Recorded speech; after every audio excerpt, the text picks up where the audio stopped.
எப்படி இருக்கீங்க my dear Bkbytes? Hope நீங்க எல்லாருமே ரொம்ப நல்லா இருக்கீங்க அப்படின்னு தான் நான் நினைக்கிறேன். உலகத்தின் பாவப்பட்ட மற்றும் ஏழை நாடுகள்ல ஒன்னான ஒரு தேசத்தை பத்தி தான் இன்னைக்கு நம்ம பார்க்க போறோம். ஒரு காலத்துல பணபலம் படைத்திருந்த இந்த நாடு இன்னைக்கு சூதோட வலையில மாட்டிக்கிச்சு. அடிமையா இருந்த இந்த தேசம் இப்போ அனாதைகளின் தேசமா கூட மாறிக்கிட்டு இருக்கு. சோம்பேறிகள் நிறைஞ்சிருக்க இந்த தேசத்துல ஆடுகளம் தனுஷுகள் ரொம்பவே அதிகம். சன்ரைஸ் சனியை இவங்களுக்கு பிடிக்குமான்னு எனக்கு தெரியல. ஆனா சன்ரைஸ் ஆகிறது இங்க இருக்க டாக்டர்ஸ்களுக்கு எல்லாமே ரொம்ப பிடிக்கும். ஏன்னா சோலார் சிஸ்டம்ல இயங்கக்கூடிய ஹாஸ்பிட்டல்கள் இங்க ரொம்பவே அதிகம். இதோட சேர்த்து நோய்களும் இங்க அதிகம். ஒரு காலத்தில் இது கொத்தடிமைகளின் தேசமா இருந்தது அப்படின்னு சொல்லப்பட்டுச்சு. சோ இன்னும் ஏன் வெயிட் பண்ணிக்கிட்டு உங்க சீட் பெல்ட்டை மாட்டுங்க. இன்னைக்கு நம்ம போக போற நாடு ஹெய்தி.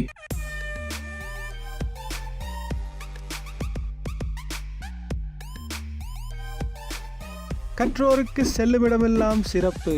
நான் உங்க பிகே, இது நம்ம Bkbytes.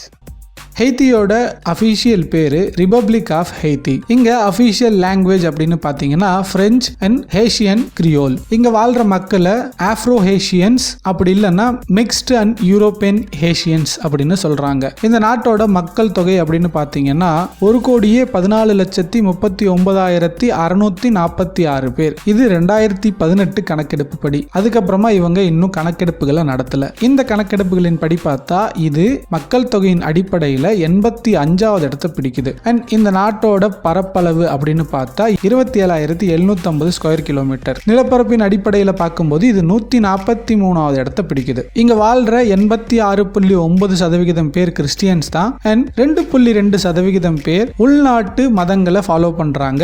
மீதி இருக்க 10.9% பேர் எந்த மதங்களையும் ஃபாலோ பண்றது இல்ல. அண்ட் இந்த நாட்டில் இருக்க மக்கள் 57% பேர் சிட்டியில வசிக்கிறாங்க. 43% பேர் தான் வில்லேஜ்ல இருக்காங்க. இந்த நாட்டு மக்களோட மெயின் பிசினஸ் அப்படின்னு பாத்தீங்கன்னா கண்டிப்பா அக்ரிகல்ச்சரா தான் இருக்கு. இங்க 80% பேர் ஃபார்மர்ஸ் தான். இவங்க விவசாயம் பண்ற முக்கிய விவசாய பொருட்கள் அப்படின்னு பாத்தீங்கன்னா வாழைப்பழங்கள், கோகோ, மேங்கோ, அரிசி இதெல்லாம். உலகத்தின் சோம்பேறியான மக்கள் வசிக்கும் நாடுகள் பட்டியல்ல ஹெய்தியும் வருது. ஒரு வேலையை உரிய நேரத்தில் முடிக்கணும் அப்படிங்கிற எண்ணம் இவங்கள பல பேருக்கு வந்ததே இல்லை. வருஷத்துக்கு 10 லட்சம் டூரிஸ்டுகள் வந்தாலும் டூரிசம் இங்க சொல்லிக்கிற அளவுக்கு இருந்தாலும் இது ஒரு ஏழை நாடாகவே இருக்கு. அதுக்கு ஒரு காரணம் இந்த நாட்டோட லிட்ரசி ரேட். இங்க பாதிக்கும் மேலானவர்கள் பிரைமரி ஸ்கூலையே கம்ப்ளீட் பண்ணாதவங்களா இருக்காங்க. இங்க 15க்கும் மேலான யூனிவர்சிட்டிகள் இருக்கு. ஆனா படிக்கத்தான் ஆட்கள் வரதில்லை. அதுலயே பழமையான யூனிவர்சிட்டி அப்படின்னு பார்த்தா அட்வென்டிஸ் யூனிவர்சிட்டி ஆஃப் ஹெய்தியை சொல்றாங்க.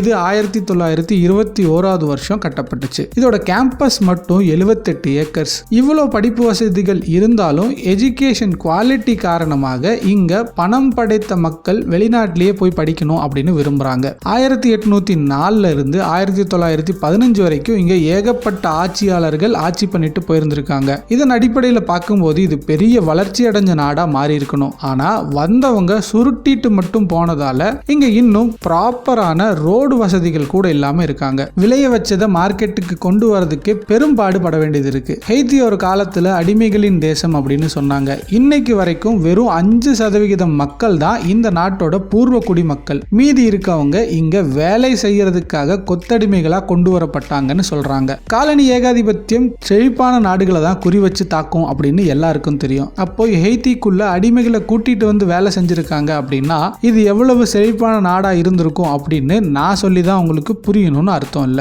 ஹெய்தி 17ஆம் நூற்றாண்டுகளுக்கு முன்னால செழிப்பா இருந்த ஒரு நாடு தான். இன்னைக்கு 80% பேர் இங்க ஏழைகளா இருக்காங்க. அண்ட் உடல் உபாதைகள் வந்தா டாக்டர் கிட்ட போறதை விட்டுட்டு மாந்திரீகம், தந்திரம் இந்த மாதிரி விஷயங்களை ஃபாலோ பண்றதால இங்க நோய்களை ஸ்டார்டிங் ஸ்டேஜ்லயே தடுக்க முடியாம போயிடுது. அதுலயும் 10% குழந்தைகள் 5 வயசுக்கு முன்னாடியே இறந்து போற நிலைமையும் ஹெய்தில இருக்கு. இது பத்தாதுன்னு எய்ட்ஸ் வேற. இவ்வளோ பிரச்சனைகள் இருக்கு. ஒழுங்கா வேலைக்கு போய் ஃபேமிலியை காப்பாத்துவோம் அப்படின்னு என்ன இருக்கா? இல்லவே இல்லை. இங்க லாட்டரி டிக்கெட் வாங்குறது ஒரு வாடிக்கையா இருக்கு ஆண்களுக்கு. அண்ட் லாட்டரி டிக்கெட்ல பணம் விழுந்தா கடனை அடைச்சிடலாம் அப்படின்னு நினைச்சு இன்னும் கடனுக்கு மேல கடன் வாங்கி கடன்காரங்களா ஆகிட்டு இருக்காங்க. இப்படி இருந்தாலும் லாட்டரி வாங்குறதுக்கான காரணம் இவங்களுக்குள்ளேயே ஒரு நம்பிக்கை என்ன அப்படின்னு கேட்டீங்கன்னா லாட்டரியில பணம் விழுந்துருச்சுன்னா கடவுளோட கண்ணு நம்ம மேல பட்டுடுச்சுன்னு அர்த்தம். அதுக்கப்புறம் நம்ம ஏழைகள் ஆக மாட்டோம் அப்படிங்கிறது இங்க ஒரு மூட நம்பிக்கையா இருக்கு. இனி தொட்டதெல்லாம் துளங்க போகுது அப்படின்னு நினைப்பாங்களாம். ஆனா கடன் கொடுத்தவங்க கண்ணும் உங்க மேல விழுமே, என்ன பண்ண போறீங்க? ஹெய்தியில அனாதைகளோட எண்ணிக்கை ரொம்பவே அதிகமா இருக்கு. இங்க 30,000க்கும் மேற்பட்ட குழந்தைகள் ஆதரவற்றவர்கள் பணக்காரர்களா இருக்காங்க. இதுக்கான காரணம் நோய்களும் வாழ்வியல் முறைகளும் தான். ஆனா கவர்மெண்ட் இந்த எண்ணிக்கை இன்னும் அதிகமாகும் அப்படின்னு சொல்றாங்க. பல என்ஜிஓக்கள் இந்த குழந்தைகளுக்குன்னு ரொம்பவே மெனக்கிடுறாங்க. பெத்தவங்க இருந்தா கூட இப்படி பார்த்துப்பாங்களான்னு தெரியல. இவங்க ரொம்ப நல்லாவே பார்த்துக்கிறாங்க. இங்க தண்ணி சுத்தம் இது ரெண்டுமே பயங்கர குளறுபடியா தான் இருக்கு. இவ்வளோ ஏன் வைஃபையே பணக்காரங்க யூஸ் பண்ற ஒரு விஷயமா தான் ஹெய்த்தியில மாறிக்கிட்டு வருது. இங்க இருக்க மக்களும் இந்த அசுத்தங்களை மாத்துறதுக்கு பதிலா இதுலயே வாழவும் பழகிட்டாங்க. இது பத்தாதுன்னு ட்ரக்ஸ் டீலிங், சைல்ட் கிட்னாப்பிங், டூரிஸ்டுகளை கடத்துறது அப்படின்னு ஏகப்பட்ட விஷயங்கள்ல பொதுமக்கள் ஈடுபடுறாங்க. காரணம் வேலையில்லா திண்டாட்டம். இங்க சப்ளை பண்ற ட்ரக்ஸ் அமெரிக்கா, ஆப்பிரிக்கா, ஏன் இந்தியா வரைக்கும் கூட கள்ள மார்க்கெட்ல பிரபலமா இருக்கு. இங்க அண்டர் ஏஜ் குழந்தைங்க கூட மது பழக்கத்துக்கும் போதைக்கும் அடிமையா இருக்காங்க. இவ்வளவு பிரச்சனைகளுக்கு ஒரே காரணமா பிகேபைட்ஸ் பார்க்கிறது லஞ்சம். 180 லஞ்சம் வாங்கும் நாடுகள் பட்டியல்ல ஹைட்டி 157வது இடத்தை பிடிச்சிருக்கு. 1915 இருந்து 1934 வரைக்கும் இந்த நாடு அமெரிக்காவோட கட்டுப்பாட்டில் தான் இருந்துச்சு. இந்த நாட்டுக்குள்ள நுழைஞ்ச முதல் மாலுமி கொலம்பஸ் தான். இந்த ஆள் தான் இவ்வளவு பிரச்சனைகளுக்கும் காரணம். ஹெய்த்தியை முதல் முறையா பார்த்த கொலம்பஸ் இந்த நாட்டை பார்த்துட்டு இந்தியா இல்லைன்னா ஏசியாவுக்குள்ள நம்ம நுழைஞ்சிட்டோம் அப்படின்னு நினைச்சாராம். அப்புறமா தான் இது ஒரு கரீபியன் தீவுன்னு புரிய வந்துச்சான். இவர் வந்துட்டு போனதுக்கு அடையாளமா இங்க கோட்டைகள் கூட கட்டியிருக்காங்க. இந்த கோட்டை ஹெய்த்தியோட தலைநகரான போர்ட்டுவா பிரின்ஸோட சென்டர்ல இருக்கு. இந்த நாட்டில் அமெரிக்காவோட செகண்ட் ஹேண்ட் பஸ்ஸுகளை நிறைய அவங்களால பார்க்க முடியும். இதுதான் மக்கள் அதிகம் பயணிக்கும் டிரான்ஸ்போர்ட்டா இங்க இருக்கு. இங்க ஆடுகளம் தனுஷ்கள் நீங்க நிறைய பார்க்கலாம்னு சொன்னேன் இல்லையா, அதுக்கான காரணம் இங்க உள்ளூர் மக்கள் திருவிழா அப்போ சேவல் சண்டை நடத்துவாங்களாம். அதுவும் நம்மள மாதிரியே. அண்ட் அந்த போட்டியில ஜெயிக்கிற சேவல் 5000 இருந்து 15000 வரைக்கும் விலை போகுதான். அட எங்க ஊருக்கு வாயா லட்சக்கணக்கில் போகும் அப்படின்னு நீங்க யோசிக்கலாம். அவங்கள பொறுத்த அளவுக்கு இது ஒரு மாச சம்பளத்துக்கு ஈக்குவலான அமௌண்ட். இதை தவிர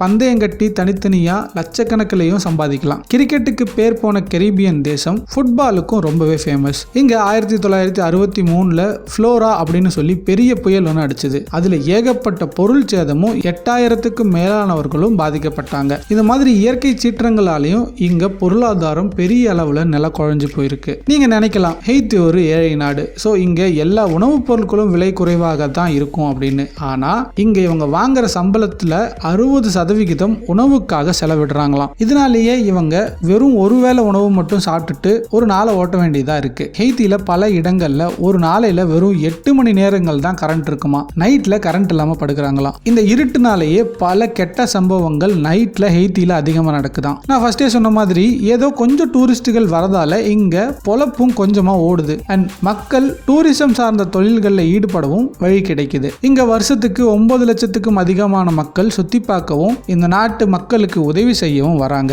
இது ஒரு ஐலாண்ட் அப்படின்றதுனாலேயே இங்க பீச்சுகளும் ரொம்பவே ஃபேமஸ். குறிப்பா Basin Bleu, Labadee, Kokoye beach, Kelly beach, Saut Mathurine, இந்த மாதிரி இன்னும் ஏகப்பட்ட இடங்களை சொல்லிட்டே போகலாம். ஒரு கடல் சார்ந்த இடம் அப்படிங்கிறதுனாலேயே இங்க உணவுகளும் ரொம்பவே ஃபேமஸாகவும் அண்ட் ரொம்பவே ஃப்ரெஷ்ஷாகவும் இருக்கும். குறிப்பா சொல்லணும் அப்படின்னா ஹேஷியன் லெகுமி, லம்பியன் சாஸ் கிரியோல், ஹேஷியன் கும்போ, போலியன் சாஸ், பாசன் பாக்கனேன், poulet aux noix, soup joumou, tassot, இன்னும் இந்த மாதிரி ஏகப்பட்ட உணவுகள் இங்க ரொம்பவே ஃபேமஸ். ஒரு வாரத்துக்கு ஹெய்த்தி போகணும்னு முடிவு பண்ண நீங்க வீசா அப்ளை பண்ணீங்க அப்படின்னா 9 நாட்கள்ல உங்களுக்கு வீசா கையில கிடைச்சிரும். ஒருவேளை உங்ககிட்ட எல்லா டாக்குமெண்ட்ஸும் கரெக்டா இருந்தா. அண்ட் இந்த நாட்டில் ஒரு வாரத்துக்கு ஒருத்தருக்கு வெறும் 20,000 ரூபாய் தான் செலவாகும். இதுல நான் ஃபிளைட் சார்ஜஸ் சேர்த்தல அண்ட் ஹோட்டல் சார்ஜையும் சேர்த்தல. இந்த நாட்டில் ஹேஷியன் கோட் அப்படிங்கிற கரன்சி தான் யூஸ் பண்றாங்க.